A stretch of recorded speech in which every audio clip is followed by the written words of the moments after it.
এই বাংলাদেশ জঘন্য, এই বাংলাদেশ নির্লজ্জ, এই বাংলাদেশ আরও অনেক কিছু ডট ডট ডট অনেক কিছু। এই বাংলাদেশ খেলার ফাইনাল খেলার অযোগ্য, এশিয়া কাপ ফাইনাল খেলার অযোগ্য। ওরা কোনোভাবে ফাইনাল ডিজার্ভ করে না। বাংলাদেশ দল ম্যাচ হারে নেয়, আসলে ওরা পাকিস্তানকে ম্যাচটা উপহার দিয়েছে। সত্যিকার অর্থেই বাংলাদেশের খেলা দেখে মানে রাতে অনেকের ঘুমও ঠিকমতো হয় নাই, কিন্তু এই ফিলিংসটা আমার মনে হয় না ওরা 11 জনের মধ্যে একজনের মধ্যেও কাজ করেছে। বাংলাদেশ দল পাকিস্তানকে এই ম্যাচটা টোটালি গিফট করেছে নিজ হাতে, যে তোমরা ভাই জাস্ট নাও, ভারতের সাথে আমরা তো জিততে পারবো না, সো আমরা আসলে ওদের সাথে খেলতে চাচ্ছি না, তোমরা গিয়ে আসলে খেলো, তোমরা নিজেরাই হারো, আমরা এই হারটা নিতে পারছি না।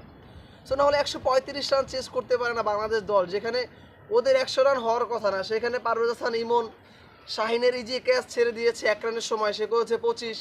নওয়াজের ক্যাচ ছেড়ে দেওয়া হয়েছে শেখ মাহাদি, সেও 25 করেছে অলমোস্ট। সো এই যে দুইটা ক্যাচে 39 রানের মতো একটা ডিফারেন্স তৈরি করেছে, যেখানে ওদের 100 রান হওয়ার কথা না, সেখানে তারা ক্যাচ মিস করেছে। আচ্ছা ভালো কথা, ক্যাচ মিস করেছে, 135 রান টোটাল এনাফ। মানে এটা একটা যে কোনো একটা দলের এগেনস্ট আসলে জয়ের মতো রান। এবং পাকিস্তান দল যে খুব আহামরি বোলিং করেছে তাও কিন্তু না, অনেক ভালো বোলিং করেছে, অনেক অ্যাটাকিং বোলিং করেছে। মানে এমন বল করছে, বারুদের মতো বল করছে, 200 গতিতে বল করছে, যা আমাদের ব্যাটসম্যানরা চোখে দেখতে পাচ্ছে না। ব্যাপারটা কিন্তু এমন না আসলে।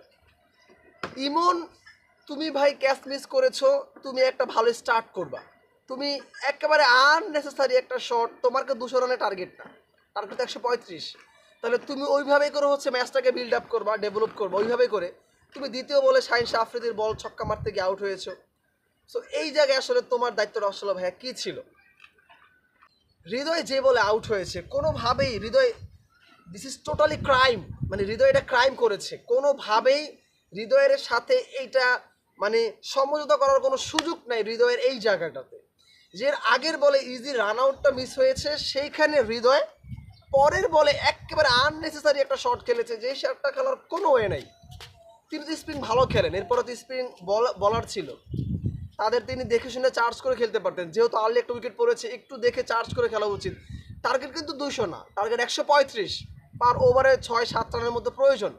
ওভারে যদি 4টা-5টা করে সিঙ্গেল চলে আসে, দ্যাটস এনাফ, ছক্কা মারার তো প্রয়োজন হচ্ছে না। সেখানে হৃদয় আননেসেসারি একটা শট খেলে দলের বেহালা অবস্থা দিয়েছে। সাইফ যে প্রতি ম্যাচে ভালো খেলবে তা কিন্তু না। সাইফ কি প্রতি ম্যাচে ভালো খেলবে? না, একটা সময় সাইফের খারাপ যেতেই পারে। সাইফ আজকে ভালো খেলতে পারে নাই, এই জন্য সবারই কি একই অবস্থা হবে?